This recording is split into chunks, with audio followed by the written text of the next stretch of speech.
Qatar साला तुम्हारी तो हालत ही बदल गई है बे। ऐसा तो क्या जादू की छड़ी मिल गई तुमको? कुछ टाइम पहले तुम्हारे पे देश में खाने के लाले पड़ा करते थे और तुम्हारी इकोनॉमी की पूरी बैंड बज गई थी।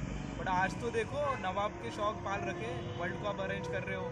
ऐसा तो क्या जादू की छड़ी तुमको मिल रही थी, तब पैसा तुम्हारे पास आया है। तरीक हमें भी तो बताइए जरा, हमें भी तो अमीर होने दीजिए।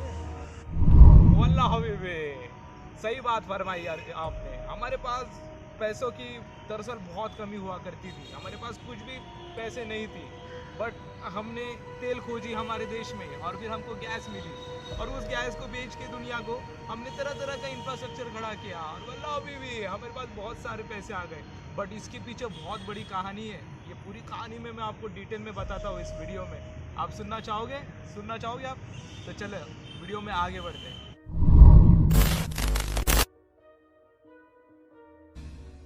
कतर एक बहुत ही छोटी कंट्री है मिडिल ईस्ट के अंदर, जो कि 10,000 स्क्वायर किलोमीटर में फैली हुई है।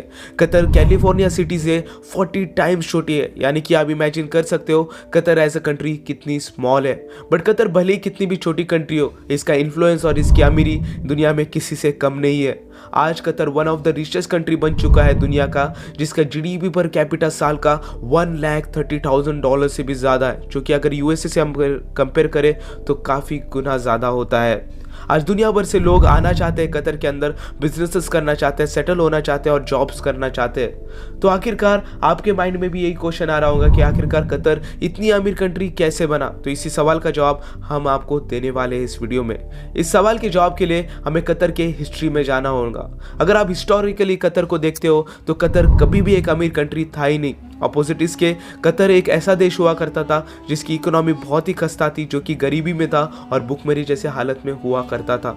1915 में जब वर्ल्ड वॉर हो रहा था, तब उस टाइम पे कतर ने एक चीज़ ऑब्जर्व करी। वो चीज़ ये थी कि कतर एज अ कंट्री काफ़ी ज़्यादा कमज़ोर है। यानी कोई भी दूसरी कंट्री इजीली उन पे अटैक करिए, उन पे राज कर सकती है। इसी डर के कारण से उन्होंने 1916 में ब्रिटेन के साथ एक एग्रीमेंट साइन किया, जिसमें अगले 55 ईयर्स तक ब्रिटेन गवर्नमेंट उनको सिक्योरिटी मुहैया करवाएगी और बदले में कतर के पास जो भी नेचुरल रिसोर्सेस उनको मिलेंगे कतर कंट्री में से, उसमें से एक हिस्सा वो ब्रिटेन को देगी। और इसी तरीके से कतर आगे बढ़ता चला गया।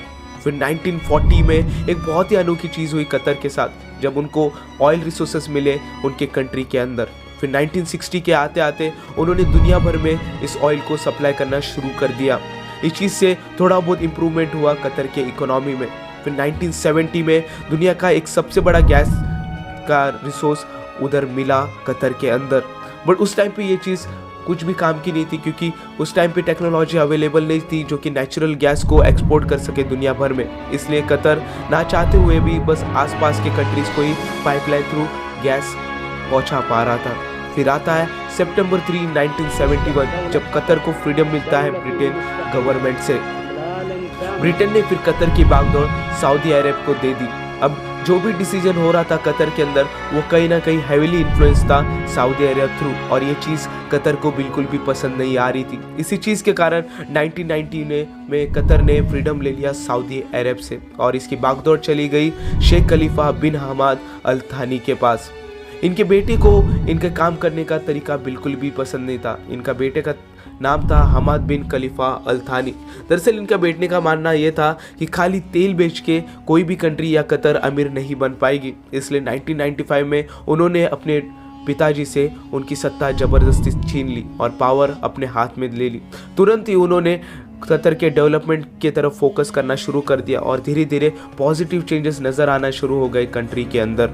जितना भी पैसा वो अभी कमा रहे थे ऑयल में से, उसमें से अच्छा खासा पैसा अल थानी रिसर्च की तरफ लगा रहे थे। एक ऐसा टेक्निक वो डेवलप करना चाहते थे जिससे कि वो गैस को, नेचुरल गैस को कन्वर्ट कर सके लिक्विडिफाई में, जिससे कि वो इजीली दुनिया भर में इस गैस को लिक्विड फॉर्म में सप्लाई कर सके। और ऐसे ही हुआ, थोड़ी टाइम में उनको ये टेक्नोलॉजी मिल गई और यकीन मानिए इस टेक्नोलॉजी ने कतर पे एक बहुत ही पॉजिटिव और बड़ा इम्पैक्ट रखा, जिसने कि कतर की शक्ल बदल दी। आज की डेट में Qatar one of the biggest supplier बन चुका है एलएनजी का, यानी कि लिक्विफाइड नेचुरल गैस का। आज लगभग दुनिया की 30% एलएनजी अकेला कतर कंट्री प्रोवाइड कर रहा है दुनिया को। रशिया और ईरान के बाद कतर थर्ड सबसे बिगेस्ट सप्लायर है एलएनजी का।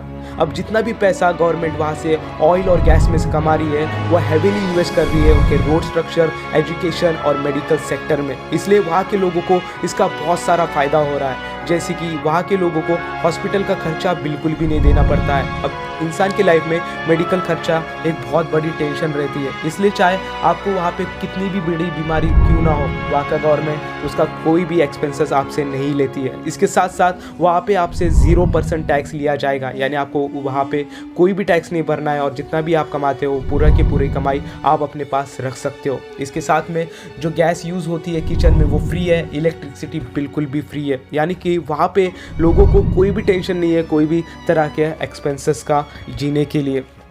इसके साथ में जो गैस है और वो ऑयल है वो एक लिमिटेड रिसोर्स है और ये हमाद बिन को अच्छे से पता था, इसलिए उन्होंने अपनी इकोनॉमी को स्ट्रॉन्ग और स्टेबलाइज करने के लिए टूरिज़्म की तरफ पैसा इन्वेस्ट करना शुरू कर दिया और बहुत सारे अच्छे इंफ्रास्ट्रक्चर उन्होंने अपने कंट्री में बनाए जिससे कि दुनिया भर के टूरिस्ट वहाँ पे आ सके और उसे विजिट कर सके। इसके साथ साथ उन्होंने 2005 में कतर इन्वेस्टमेंट अथॉरिटी को एस्टैब्लिश किया। ये जो अथॉरिटी है वो दुनिया भर में बड़े बड़े कंपनीज में, बड़े बड़े बिजनेसेस में इन्वेस्ट करके रखती है पैसा, जिससे कि उनको अच्छा खासा रिटर्न इनके तरफ से भी मिल जाता है। इसी तरीके से कतर बहुत सारी इन्वेस्टमेंट करता रहता है दुनिया भर में। इन्वेस्टमेंट अथॉरिटी ने दुनिया भर के कई कंपनीज में शेयर्स खरीद रखे हैं, जैसे कि फ्रांस की कंपनी विंसी कंस्ट्रक्शन में 5.6% स्टेक और लगारडेर ग्रुप में 10% स्टेक। कतर इन्वेस्टमेंट अथॉरिटी अच्छे से जानती है कि hotel industry and real estate industry एक ग्रोइंग सेक्टर है, इसलिए उन्होंने ग्लोबली दुनिया भर के अंदर कैपिटल अपना इन्वेस्ट करके रखा है प्राइम प्रॉपर्टीज़ में और होटल्स में, जैसे कि इंग्लैंड के famous luxurious historical hotels the Savoy and the Berkeley में इनकी अच्छी खासी ओनरशिप है। इसके साथ साथ लंदन में एक टॉल बिल्डिंग है द शार्ड, इसमें 95% ओनरशिप अकेले अल थानी फैमिली की है। वैसे अल थानी फैमिली के पास इतनी ज़्यादा वेल्थ है इंग्लैंड के अंदर जो कि क्वीन एलिजाबेथ सेकेंड से कई गुना ज़्यादा है। कतर इन्वेस्टमेंट अथॉरिटी ने यूरोप के साथ साथ यूएसए में भी द सहारा ग्रुप का प्लाजा होटल्स जो कि ट्रंप ओन किया करते थे पहले, उसकी भी ओनरशिप अपने तरफ ले ली है। New York city NDC real estate से उन्होंने अच्छा खासा प्रॉफिट कमाया है। कतर में फिशिंग इंडस्ट्री हमेशा से एक ग्रोइंग इंडस्ट्री थी, इसलिए इन्होंने इसके तरफ भी फोकस दिया और इसे डेवलप किया। अभी फिशिंग इंडस्ट्री इनकी काफ़ी ज़्यादा स्ट्रॉन्ग है और इसमें से भी ये अच्छा खासा प्रॉफिट कमा रहे हैं। कतर इकोनॉमी एक बहुत ही स्ट्रॉन्ग इकोनॉमी बन चुकी है जो बस ऑयल और गैस पे निर्भर नहीं है, इसलिए इन्होंने दुनिया भर में इतना ज़्यादा इन्वेस्ट करके रखा है कि कतर फोर्थ सबसे लार्जेस्ट कंट्री है जिसने कि सबसे ज़्यादा दुनिया में इन्वेस्ट करके रखा है। इसलिए भले ही इनके कंट्री में ऑयल क्यों ना ख़त्म हो जाए तो भी इनकी इकोनॉमी में कोई भी ज़्यादा फर्क नहीं पड़ेगा। इनका पड़ोसी सऊदी अरब पूरे तरीके से ऑयल पे डिपेंडेंट है, इसलिए कभी भी अगर इनके कंट्री में ऑयल ख़त्म हो जाता है तो सऊदी अरब की इकोनॉमी चरमरा जाएगी, बट कतर की हालत बिल्कुल भी ऐसी नहीं है। कतर एक बहुत ही इन्फ्लुएंशियल और पावरफुल कंट्री बन चुकी है। रिसेंटली 2022 में FIFA world cup Qatar handle कर रहा है और ऑर्गेनाइज कर रहा है। ये बहुत ही बड़ी बात है क्योंकि बड़ी से बड़ी कंट्री भी फीफा को हैंडल नहीं कर पाती है अच्छे से, इसलिए कतर ने ये ऑर्गेनाइज किया है तो एक बहुत ही अच्छी बात है। अगर आपको ये वीडियो पसंद आया है तो ज़रूर हमारे वीडियो को लाइक कीजिए और हमारे इस चैनल को सब्सक्राइब कीजिए।